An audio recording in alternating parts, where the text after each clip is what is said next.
ஊடகங்களின் கேள்விகளுக்கு ஏன் பதிலளிப்பதில்லை என நார்வே பத்திரிகையாளர் எழுப்பிய கேள்விக்கு பிரதமர் மோடி எந்த பதிலும் அளிக்காமல் சென்றது பேசுபொருளாகி இருக்கிறது.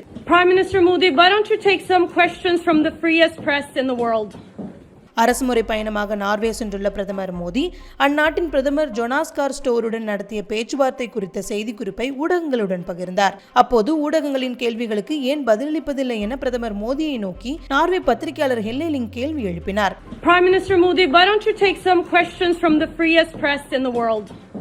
தனது கேள்விக்கு பிரதமர் மோடி பதிலளிக்காமல் சென்றதை அவர் தனது எக்ஸ் பக்கத்தில் வீடியோவாகவும் பதிவிட்டார். நார்வே அரசு எந்த நாட்டுடன் ஒத்துழைப்பை ஏற்படுத்துகிறதோ அவர்களை கேள்வி கேட்பது எங்கள் கடமை என அவர் அதில் பதிவிட்டிருக்கிறார். லிப்டிற்கு செல்லும் வழியில் பிரதமர் மோடியிடம் கேள்வி கேட்க முயன்றதாகவும் அவர் ஒரு வீடியோவை பதிவிட்டார். அவர் பதிவிற்கு பதிலளித்த நார்வேக்கான இந்திய தூதரகம் பிரதமரின் சுற்றுப்பயணம் தொடர்பான இந்திய தூதரகத்தின் பத்திரிகையாளர் சந்திப்பிற்கு அழைப்பு விடுத்தது.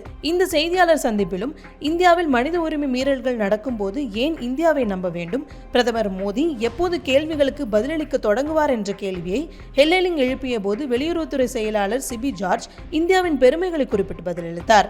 இந்த செய்தியாளர் சந்திப்பின் போதும் ஹெல்லேலிங்கிற்கும் வெளியுறவுத்துறை செயலாளருக்கும் இடையே வார்த்தை போர் வெடித்தது. Let me finish my answer to the question.